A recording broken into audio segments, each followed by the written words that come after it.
नमस्कार दोस्तों और एक वीडियो में आप सभी का स्वागत है। प्रॉफिट मार्ट एडवाइजरी चैनल से मैं अविनाश गोरक्षकर बात कर रहा हूं और दोस्तों आज हम आपको एफएमसीजी और कंज्यूमर डिस्क्रिशनरी सेक्टर के ऊपर थोड़ी सी आप जानकारी देंगे। इनके बारे में इन कंपनीज के बारे में इस सेक्टर के बारे में क्या आउटलुक है और चौथे तिमाही के रिजल्ट्स अभी आने बाकी है काफी बड़े कंपनीज के जैसे कि हिंदुस्तान लीवर है, डाबर है। तो हमको लग रहा है कि काफी निवेशक इस सेक्टर में ऑलरेडी इन्वेस्टेड है। काफी इन्वेस्टर्स चाहते हैं कि इन शेयर्स में थोड़ा सा और एक्यूमुलेशन करें। ये सेक्टर कैसे आगे करेगा और ये सेक्टर में कौन सी कंपनीज है जो अच्छा वॉल्यूम ग्रोथ और प्रॉफिट ग्रोथ अभी भी इस माहौल में दिखा सकती है और कोरोना वायरस का क्या इम्पैक्ट इस सेक्टर पे हो चुका है, ये सब बातें आज हम इस वीडियो में बात करेंगे। तो शुरू करते हैं आज का वीडियो इस सब्जेक्ट पे।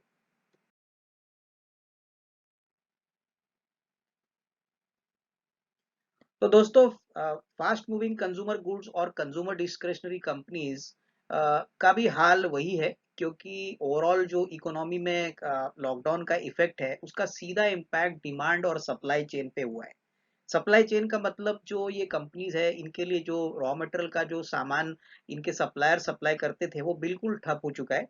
और इसीलिए एफएमसीजी कंपनी हो या कंज्यूमर डिस्क्रिशनरी वाली कंपनी हो, यहाँ पे दिक्कतें जारी है। हालांकि ये का सेक्टर एक ऐसा सेक्टर है जो एक ब्रांड ड्रिवन सेक्टर है और यहाँ पे काफी कंपनीज ब्रांड से अपना प्राइसिंग पावर जनरेट करते हैं। ये कंपनीज इतनी ज्यादा कर्जा हैवी नहीं है, काफी कंपनीज के पास काफी कैश है। कोई कंपनीज के पास तो बिल्कुल कर्जा नहीं है। तो ओवरऑल ये सेक्टर हमको लग रहा है कि डेफिनेटली आगे भी अच्छा करेगा।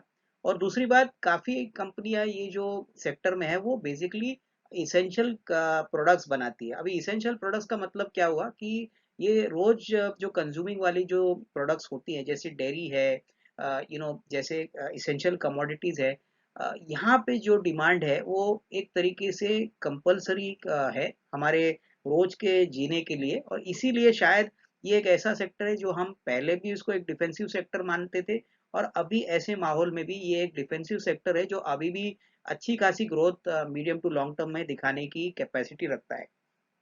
मोस्ट इम्पॉर्टेंटली, जैसे मैंने पहले भी कहा कि लॉकडाउन का सिचुएशन अभी चल रहा है। लॉकडाउन सबसे बड़ी दिक्कत ये कंपनीज के लिए इसलिए है क्योंकि इनका सप्लाई चेन जो है, यानी रॉ मटेरियल की सोर्सिंग करना, फिनिश गुड्स की जो डिलीवरी डीलर लेवल्स तक लेके जाना, ये जो सप्लाई चेन का इम्पैक्ट है ये तो डेफिनेटली इनके टॉप लाइन और बिजनेस पे चौथे तिमाही में तो जरूर देखने को मिलेगा। आगे लॉकडाउन के बाद ये सेक्टर कैसे उभरता है, कैसे रिकवरी आती है, वो मैनेजमेंट्स की कमेंट्री से पता चलेगा। लेकिन जो गिने चुने सेक्टर्स है जैसे कि पेंट्स एक डिस्क्रिशनरी सेक्टर है, हमारा मानना है कि लॉन्गर टर्म में तो डेफिनेटली आपको यहाँ पे पोटेंशियल काफी अच्छा है क्योंकि पेंट सेक्टर में गिने चुने प्लेयर है। लेकिन शॉर्ट टर्म में हो सकता है कि सप्लाई चेन इश्यूज से के कारण, डिमांड कम होने के कारण यहाँ पे वॉल्यूम का जो डी ग्रोथ है वो करीबन 1 से 3% देखने को मिलेगा। अगर हम लिकर कंपनीज की बात करें, सिगरेट कंपनीज की बात करें, तो यहाँ पे तकलीफें और है क्योंकि यहाँ पे जो इनकी रिटेल दुकानें हैं वो बिल्कुल बंद हो चुकी है। अभी दुकानें बंद होने के बाद एकमात्र जो इम्पोर्टेंट फैक्टर होता है वो बेसिकली रेवेन्यू। तो रेवेन्यू इन कंपनीज का बिल्कुल पूरी तरह से बंद हो चुका है। और अगर रेवेन्यू बंद होता है तो ये सारी कंपनीज को अपने जो फिक्स्ड कॉस्ट के खर्चे हैं, जैसे हमने पहले भी आपको हमारे एक वीडियो में बोला था कि ये तो इनको मेंटेन करने ही पड़ेंगे और थोड़ी सी दिक्कत डेफिनेटली मार्जिन में देखने को मिलेगी। अगर हम QSR players, quick service restaurants की बात करें जैसे कि जुबिलेंट फूडवर्क होता है, वेस्ट लाइफ डेवलपमेंट होता है, तो दोस्तों ये भी ऐसी बिजनेसेस है जहाँ पे कम से कम आने वाले 3 से 6 महीने के लिए थोड़ी सी हेडविंड्स काफी चैलेंजिंग है। इनफैक्ट चौथी तिमाही में भी आपको ये दोनों ही कंपनीज में D growth in fact top line और प्रॉफिटेबिलिटी में देखने को मिलेगा, क्योंकि इनके जो रेस्टोरेंट्स है वहाँ पे जो लोगों का आना जाना था, खाना पीना था, वो बिल्कुल बंद हो चुका है। तो ऐसा नहीं है कि ये धंधे खराब है, प्रॉफिटेबिलिटी आगे भी बहुत खराब होगी। लेकिन कम से कम आने वाले 3 से 6 महीने में जब तक नॉर्मल सी मार्केट में नहीं आती, तब तक ये क्यूएसआर प्लेयर्स को भी मार्केट में थोड़ी सी मंदी या थोड़ी सी मार्जिन प्रेशर देखने को जरूर मिल सकता है।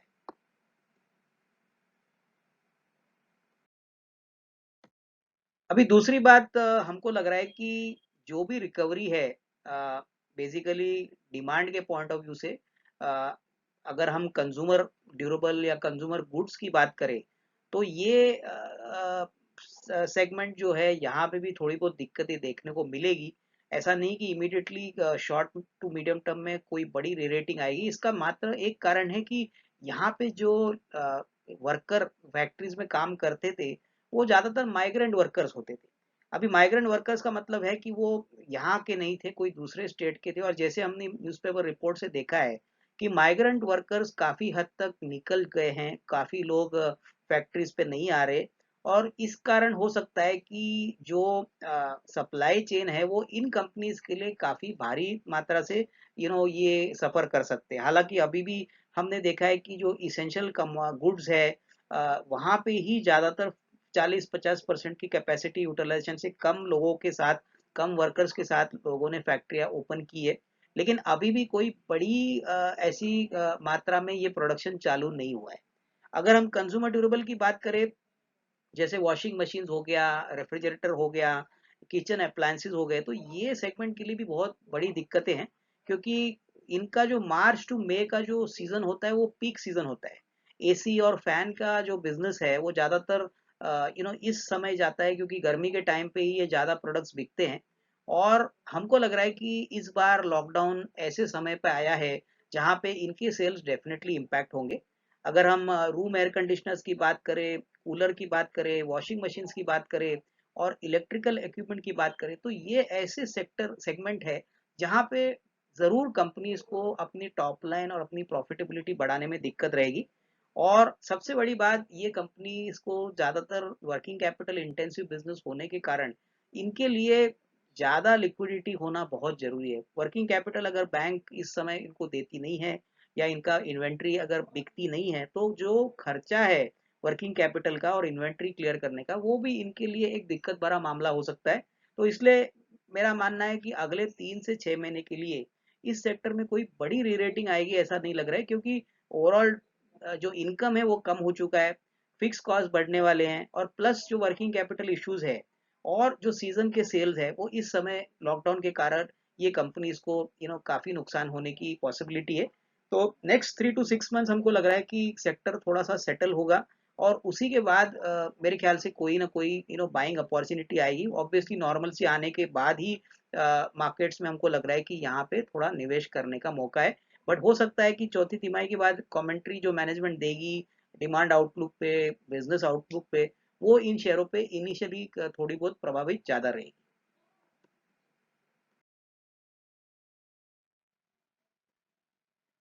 अभी दोस्तों पहली कंपनी जो डिस्क्रिशनरी सेक्टर में हमको लग रहा है कि थोड़ी बहुत दिक्कत देख सकती है, वो बेसिकली एशियन पेंट्स है। एशियन पेंट्स में हमको लग रहा है कि जो लॉकडाउन हुआ है, सप्लाई चेन में जो डिस्ट्रप्शन हुआ है, इससे डेफिनेटली कंपनी को काफी नुकसान होने की पॉसिबिलिटी है। और बीच में कंपनी ने ये भी कहा था कि ये वर्किंग कैपिटल के लिए अपने सप्लायर से थोड़ा सा और टाइम चाहते हैं। तो इसका सीधा मतलब है कि इनके कैश फ्लोज पे काफी स्ट्रेस है।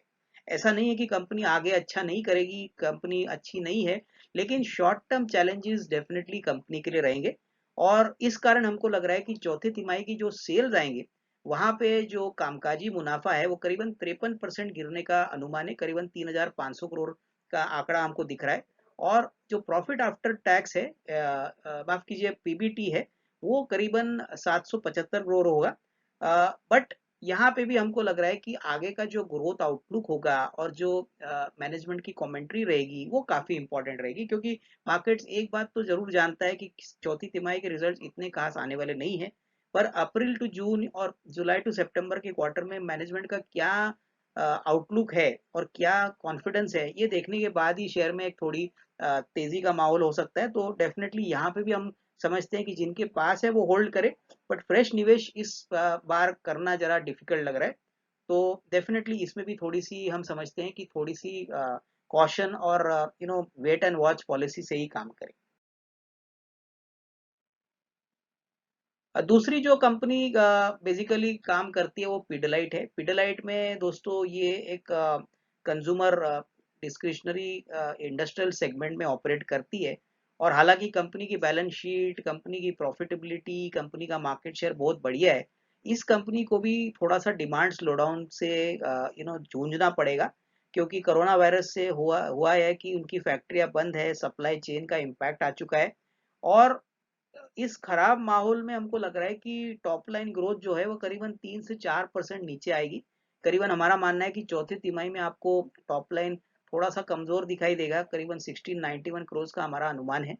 एक अच्छी बात इनके लिए है कि जो मेन रॉ मटेरियल है वैम, जो विनाइल एसिटेट मोनोमर हम कहते हैं, ये करीबन 15-16% सस्ता हो चुका है। तो डेफिनेटली रॉ मटेरियल कम होने के कारण मार्जिन्स में अच्छा इजाफा होने की पॉसिबिलिटी है। हमको लग रहा है कि करीबन 19-20% का कामकाजी मुनाफा मार्जिन इनको मिलेगा।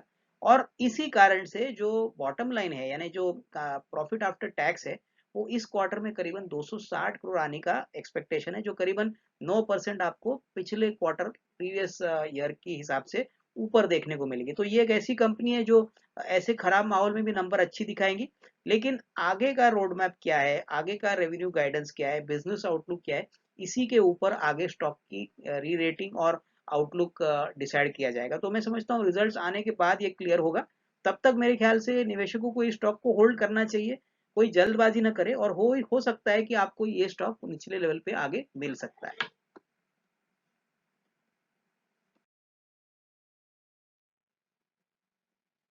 अभी आते हैं एक बड़ी दिग्गज कंपनी हेवल्स, जो काफी सेगमेंट्स में ऑपरेट करती है, जैसे कि रेफ्रिजरेटर है, हाउस वॉशिंग मशीन्स है, फैंस है, इलेक्ट्रिकल इक्विपमेंट बनाते हैं, कूलर बनाते हैं।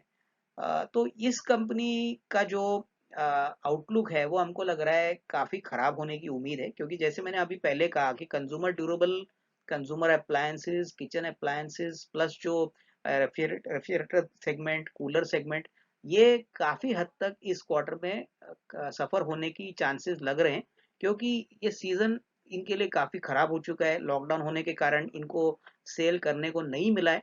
तो इस बार हमको लग रहा है कि जो चौथी तिमाही के रिजल्ट्स है वो थोड़े बहुत मॉडरेटली फ्लैटिश टू न्यूट्रल हो सकते हैं, लेकिन जो सबसे बड़ा नुकसान इनको फेस करना पड़ेगा वो बेसिकली अप्रैल टू जून के क्वार्टर में। जैसे मैंने पहले भी कहा कि अप्रैल से मई और ये दो महीने ऐसे होते हैं जहाँ पे सबसे ज्यादा खपत फैंस और रेफ्रिजरेटर का होता है, कूलर्स का होता है। तो ये सीजन तो बिल्कुल गया है। तो मार्केट्स इस बात पे डेफिनेटली थोड़ा सा नेगेटिव न्यूज अवेट करेगा, क्योंकि आगे आने वाला क्वार्टर इतना अच्छा नहीं रहेगा। और ये दिक्कतें हो सकता है कि आने वाले 6 से 8 महीना कंपनी को सहने पड़े। तो प्रॉफिट भले ही चौथी तिमाही का थोड़ा सा ऊपर आने की उम्मीद जरूर है, लेकिन ये आंकड़ा इतना इंपॉर्टेंट नहीं है जितनी मैनेजमेंट की कमेंट्री आगे आने वाले क्वार्टर्स के लिए रहेगी। तो ये इन्वेस्टर्स को अच्छी तरह से सोच के रखना चाहिए कि बेसिकली जो प्योर इंडस्ट्रियल प्रोडक्ट्स इनके हैं, जैसे कि केबल और स्विच गियर सेगमेंट, यहाँ पे तो दिक्कतें ऐसी है कि आगे चल के यहाँ पे ज्यादा डीग्रोथ देखने की पॉसिबिलिटी है। और प्लस ओवरऑल डिमांड कैसे पैन आउट होता है, पोस्ट लॉकडाउन खुलता है, ये बातें मैनेजमेंट की कमेंट्री से पता चलेगा। तो यहाँ पे भी हमारी राय में स्टॉक को कोई फ्रेश खरीदारी ना करे, और ऑब्वियसली रिजल्ट्स आने के बाद इस स्टॉक में जो फ्यूचर ट्रेंड है वो डिसाइड होगा। बट मोटा मोटी हमको लग रहा है कि पहले 6 महीना FY21 का इस कंपनी के लिए काफी दिक्कत भरा हो सकता है। अभी आते हैं दिग्गज कंपनी हिंदुस्तान यूनिलीवर, जो FMCG सेक्टर में एक बहुत बड़ा लीडर है।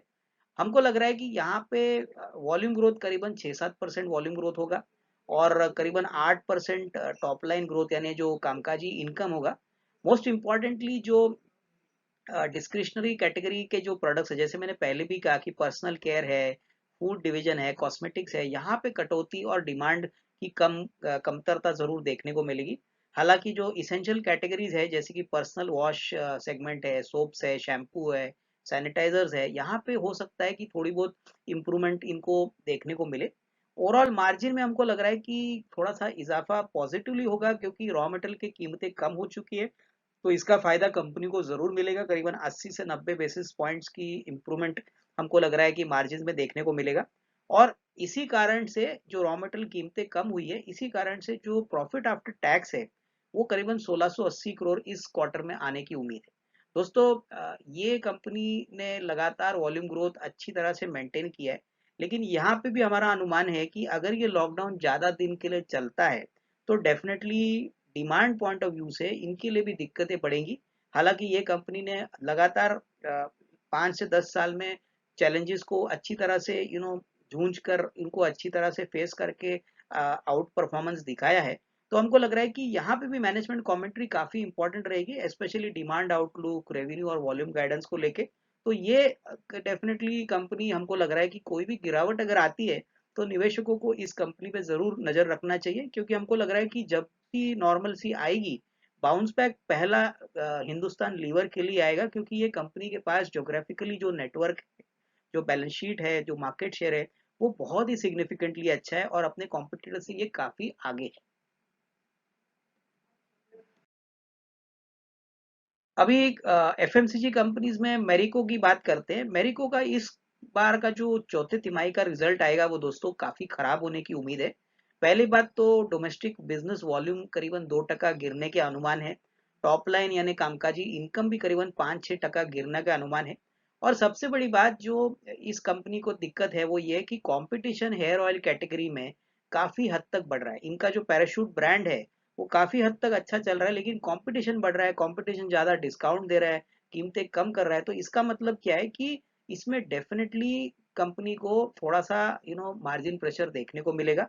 हालांकि यहाँ पे एक अच्छी बात कंपनी के लिए ये हुई है कि इनका जो मेन रॉ मटेरियल है, जैसे कि कोपरा है, राइस ब्रान है, लिक्विड पैराफिन है, यहाँ पे हमने देखा है कि करीबन 8 से 10% कीमतें गिरी है। एसडीपी प्राइसेस में भी करीबन 12% का डिक्लाइन हो चुका है। तो ये सारी जो फैक्टर्स है, स्पेशली रॉ मटेरियल फ्रंट पे, और ये ज्यादातर क्रूड रिलेटेड है, तो क्रूड का गिरना इनके लिए एक अच्छी बात है। तो इस कारण से हमको लग रहा है कि ओवरऑल मार्जिन तो इंप्रूव होंगे, लेकिन जो एब्सोल्यूट कामकाजी पीएटी है वहां पे आपको एक अच्छी खासी गिरावट देखने को मिली, करीबन 40-45% वाई वाई फॉल देखने की पॉसिबिलिटी है। और यहाँ पे करीबन हमारा अनुमान है कम से कम 210-215 करोड़ का प्रॉफिट इस क्वार्टर आएगा। हालांकि नंबर्स प्राइस में ऑलरेडी डिस्काउंटेड है, लेकिन वॉल्यूम ग्रोथ और रेवेन्यू गाइडेंस और डिमांड आउटलुक के ऊपर मैनेजमेंट कमेंट्री क्या रहेगी, आने वाले 6 महीने में कंपनी कैसा मार्केट को एक्सपेक्ट कर रही है, ग्रोथ कैसा आएगा, ये सब बातों के बाद ही इस शेयर में एक निवेश का मौका बन सकता है। थोड़ी खरीदारी हमको लग रहा है कि अगर शेयर गिरता है तो एक अच्छा मौका होगा, लेकिन करंट लेवल्स पे हमको लग रहा है कि थोड़ा सा इन्वेस्टर्स को यहाँ पे कॉशन एक्सरसाइज करना चाहिए। अभी आते हैं आईटीसी पे। दोस्तों आईटीसी ज्यादातर एक सिगरेट कंपनी है, लेकिन इनका बिजनेस होटल्स और पेपर सेगमेंट में भी है। तो हमको लग रहा है कि दोस्तों इस क्वार्टर में तो काफी हद तक कामकाजी इनकम इफेक्ट होगा, क्योंकि पहले तो दुकानें बंद है, और दूसरी बात वॉल्यूम ग्रोथ जो सिगरेट में होता है, यहाँ पे इन्होंने करीबन 1 से 2% की वॉल्यूम डी ग्रोथ देखी है। हालांकि ये कीमतें इन्होंने कम से कम 10-20% बढ़ाई है। तो हमको लग रहा है कि आगे प्राइसिंग जो सिगरेट्स के ऊपर है वो ज्यादा बढ़ाने की कैपेसिटी अभी काफी कम है।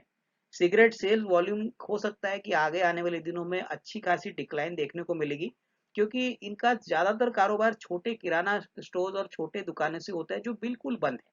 अभी होटल और पेपर सेगमेंट की बात करें तो यहाँ पे दिक्कतें और बड़ी है। जैसे मैंने अभी आपको पहले भी कहा था हमारे वीडियो में कि होटल सेक्टर एक ऐसा सेक्टर है जो आने वाले एक 12 महीने के लिए बहुत ही बुरी ट्रेंड से गुजरेगा, क्योंकि यहाँ पे ये बहुत कैपिटल इंटेंसिव सेक्टर है और लोग अभी ट्रैवल करना नहीं चाहेंगे, ऐसा हमारा मानना है। लॉकडाउन होने के बाद भी ऐसा हो नहीं सकता कि इमिडिएटली कोई ट्रैवल हो। अगर कॉर्पोरेट ट्रैवल है तो वो थोड़ा बहुत हो सकता है, लेकिन जो लोग हॉलीडेज और लीजर के लिए जाते थे वहां पे तो जरूर कटौती देखने को मिलेगी। तो इस कारण से हमको लग रहा है कि जो ओवरऑल मार्जिन है आईटीसी का, इस क्वार्टर में आपको करीबन 200-230 बेसिस पॉइंट की कटौती देखने को मिलेगी। और हमारा अनुमान है कि इस बार चौथे तिमाही का जो प्रॉफिट आफ्टर टैक्स आएगा वो करीबन 14-15% नीचे आएगा, और करीबन 2970 करोड़ का हमारा अनुमान है। दोस्तों यहाँ पे भी जो commentary, revenue guidance, demand outlook पे आएगा वो स्टॉक को आगे डेफिनेटली रीरेट करेगा। हमको लग रहा है कि आईटीसी एक डिफेंसिव प्ले है, काफी हद तक दूसरे एफएमसीजी कंपनीज के मुकाबले में ये ज्यादा चला नहीं है। लेकिन सबसे बड़ी दिक्कत, सबसे बड़ा पॉजिटिव माफ कीजिए, ये कंपनी की ये है कि ये बिल्कुल कर्जा मुक्त है, और कंपनी बहुत ही ज्यादा अच्छे कैश फ्लो जनरेट करती है, क्योंकि इनको सिगरेट के बिजनेस से कोई बड़ा कैपेक्स करने की जरूरत नहीं है। तो ये एक फैक्टर कंपनी के लिए पॉजिटिव है। अगर स्टॉक थोड़ा सा डिक्लाइन होता है या गिरता है, तो हमारा मानना है कि इस स्टॉक को एक लॉन्ग टर्म के नजरिए से जरूर देखिए। हमको लग रहा है कि करंट लेवल से हो सकता है कि थोड़ी स्टॉक में कमजोरी रिजल्ट्स के बाद आ सकती है, लेकिन जो इन्वेस्टर लॉन्ग टर्म निवेश करना चाहते हैं, हमको लग रहा है ये बेहतरीन मौका है। अगर लॉन्गर टर्म के लिए ये पैसा बनाना चाहते हैं तो इस कंपनी से डेफिनेटली आगे अच्छा मुनाफा होने की क्षमता जरूर आ सकती है। अभी आते हैं दोस्तों नेस्ले पे, जो काफी बड़ा प्लेयर है मैगी में प्लस जो डेयरी और फूड प्रोडक्ट्स में। तो यहाँ पे हमको लग रहा है कि ये कंपनी की भी जो सप्लाई चेन जो इश्यूज है, यही कारण से इस बार जो कंपनी का जो इनकम ग्रोथ सेल्स ग्रोथ आएगा वो थोड़ा सा इफेक्ट जरूर होगा, और हमारा मानना है कि करीबन 7 साढ़े 7% की ग्रोथ इस बार आएगी, जो पिछले क्वार्टर के हिसाब से थोड़ी सी कम है। यहाँ पे दूसरी दिक्कत जो कंपनी फेस करेगी वो बेसिकली रॉ मटेरियल प्राइसेस पे है। यहाँ पे दूध की कीमतें प्लस जो दूसरे रॉ मटेरियल की कीमतें हैं वो काफी बड़ी है, और इसका मतलब ये है कि कंपनी को शॉर्ट टर्म में ये प्राइस इंक्रीज एब्जॉर्ब करना पड़ेगा जब तक वो कस्टमर्स को पास नहीं करते। और इसलिए हमको लग रहा है कि मार्जिन जो है यानी कामकाजी मुनाफे की मार्जिन जो है वो करीबन फ्लैट रहने की उम्मीद है, करीबन 22 से 23% में रहेंगे। हालांकि प्रॉफिट आफ्टर टैक्स हमको लग रहा है कि इस क्वार्टर में फिर भी काफी हद तक अच्छी तरह से ग्रोथ दिखाएगा। पहला तो कॉर्पोरेट टैक्स कट होने का जो इम्पैक्ट है, जो पहले 35 था अभी 25% हुआ है, वो एक रीजन होगा। और दूसरा बेसिकली अभी भी ये कंपनी का टॉप लाइन ग्रोथ पॉजिटिव है। अभी आगे कंपनी का आउटलुक क्या रहेगा पोस्ट लॉकडाउन, और कितने दिन ये लॉकडाउन कंटिन्यू होता है, नॉर्मलसी कब आती है, इसके आउटलुक के बाद ही स्टॉक में फ्रेश रेटिंग आएगी। हमको लग रहा है कि डेफिनेटली ये भी एक अच्छा ब्लू चिप स्टॉक है। निवेशकों को इस स्टॉक पे जरूर नजर रखनी चाहिए, और लॉन्गर टर्म में जरूर पैसा बनेगा। लेकिन इन्वेस्टर्स को याद रखना चाहिए कि आने वाले 1 या 2 क्वार्टर्स 6 से 8 महीने थोड़े से चैलेंजिंग इस कंपनी के लिए हो सकते हैं। तो गिरावट में जरूर इस कंपनी पे खरीदने के मौके जरूर बनते हैं, लेकिन रिजल्ट्स आने के बाद ही आप निवेश करें, ऐसी हमारी एडवाइस रहेगी। अभी आते हैं क्यूएसआर कंपनीज पे, जिसमें पहला नंबर आता है जुबिलेंट फूडवर्क का। दोस्तों यहाँ पे हमको लग रहा है कि करीबन 3% की डिक्लाइन यानी कटौती हमको इनके सेम स्टोर ग्रोथ से आएगी, क्योंकि ये एक बहुत इंपॉर्टेंट पैरामीटर होता है ये कंपनीज को इवेल्युएट करने में। और इस कारण हो सकता है कि पिछले बार जो बेस था वो करीबन कम था, तो उस कारण जो सेल्स की वैल्यू ग्रोथ है वो करीबन 4 या 5% होगी। लेकिन जैसे हमने नेस्ले के बारे में बात की, यहाँ पे भी जो इनके रॉ मटेरियल की कीमतें हैं वो काफी हद तक बढ़ी है, और इसका इम्पैक्ट मार्जिन पे जरूर आएगा, क्योंकि अभी इमीडिएटली कंपनी पोजीशन में नहीं है कि वो अपने जो रॉ मटेरियल के खर्चे हैं वो कस्टमर्स को पास ऑन करे। मार्जिन में हमको लग रहा है कि 1-2% की कटौती आएगी, करीबन 21.1% का कामकाजी इबिटा मार्जिन इस क्वार्टर में आएगा, जो पिछले क्वार्टर में करीबन 23.9% था। प्रॉफिट आफ्टर टैक्स करीबन 67 करोड़ आने का अनुमान है, यहाँ पे करीबन 13-14% की कटाई आने की उम्मीद है। यहाँ पे सबसे बड़ा जो फैक्टर मार्केट इवेल्युएट करेगा कि लॉकडाउन के बाद नॉर्मलसी कितने जल्दी आएगी, क्योंकि इनके रेस्टोरेंट्स में अभी भी जो इनफ्लो था कस्टमर्स का वो बिल्कुल बंद हो चुका है।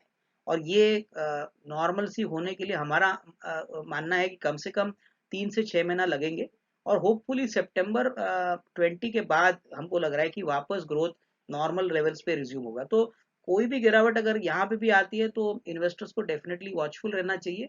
ये काफी अच्छी कंपनी है जो एक कंजम्पशन थीम को रिप्रेजेंट करती है, और लॉन्गर टर्म में हमको लग रहा है कि काफी अच्छा पैसा बन सकता है। तो यहाँ पे बाय ऑन डिक्लाइन की हमारी स्ट्रेटेजी रहेगी, और हम रिजल्ट्स को क्लोजली वॉच करेंगे, और उसके बाद आपको डेफिनेटली अपडेट करेंगे कि आगे का रोड मैप क्या है। दोस्तों अभी हम लिकर कंपनीज यानी जो बियर वाली कंपनीज है, यूबीएल जो बियर बनाती है और हेनिकन इनके पास इनका जो मेजर फॉरेन कोलैबोरेटर है, इनके बारे में बात करेंगे। यहाँ पे भी शॉर्ट टर्म में हमको लग रहा है कि नतीजे खराब आएंगे। इनफैक्ट यूबीएल में हमारा मानना है कि करीबन 5.5-6% की डिक्लाइन इनके कामकाजी इनकम में आएगी। ज्यादातर वॉल्यूम गिरेगा, बेसिकली प्रोडक्ट मिक्स भी थोड़ा सा इनका खराब होगा। तो इस कारण से नतीजे काफी डिसअपॉइंटिंग रहेंगे। इनफैक्ट ओनली पॉजिटिव फैक्टर इनके लिए ये है कि इनका जो मेन रॉ मटेरियल है वो थोड़ा सा कीमतें कम हो चुकी है, तो हो सकता है कि EBITDA मार्जिन में 15 से 20 बेसिस पॉइंट की बढ़त हो।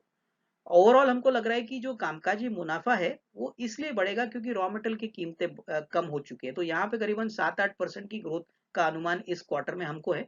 लेकिन अगर हम कंपनी का ओवरऑल टॉप लाइन ग्रोथ देखें तो वो उम्मीद से काफी कम है। तो हालांकि प्रॉफिट आफ्टर टैक्स करीबन 78-79 करोड़ आने का अनुमान है, जो वाई वाई बेसिस पे तो अच्छा डिसेंट दिख रहा है।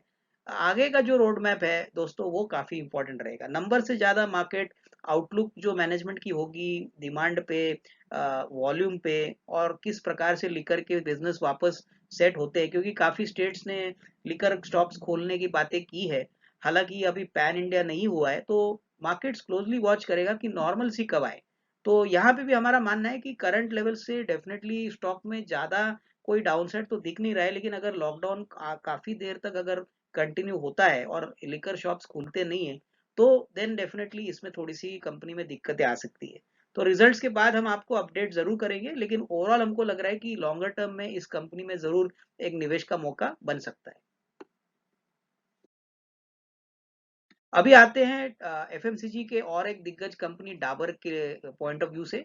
दोस्तों हमको लग रहा है कि डाबर एक ऐसी कंपनी है जो ज्यादातर आयुर्वेद और दूसरे जो फॉर्मुलेशंस है वहां पे डोमिनेंट है। यहाँ पे हमको लग रहा है कि ये कंपनी इस क्वार्टर में नंबर्स काफी अच्छे दिखाने की दमतक रखती है। और करीबन सेल्स और इबिटा ग्रोथ की बात करें तो करीबन 6.5%, 11% ग्रोथ आने की उम्मीद है। वॉल्यूम ग्रोथ भी हमको लग रहा है कि करीबन 5% इस क्वार्टर में आएगा, जो करंट एनवायरनमेंट में काफी अच्छा है।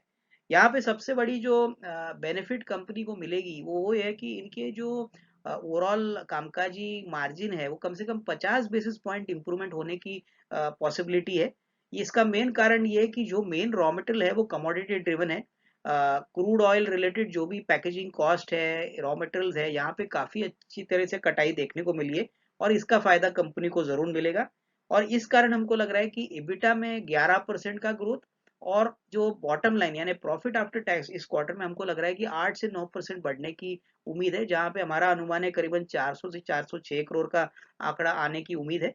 तो ओवरऑल नंबर्स काफी अच्छे हैं। हमको लग रहा है कि आउटलुक जो डिमांड पे और वॉल्यूम पे और रेवेन्यू पे मैनेजमेंट जो कहेगा वो काफी इंपॉर्टेंट रहेगी, लेकिन यहाँ पे जरूर अगर कोई निवेशक लंबी अवधि के लिए खरीदना चाहता है तो हमको लग रहा है कि कोई भी गिरावट अगर स्टॉक में आती है तो उसका मौका उसको जरूर यूज करना चाहिए।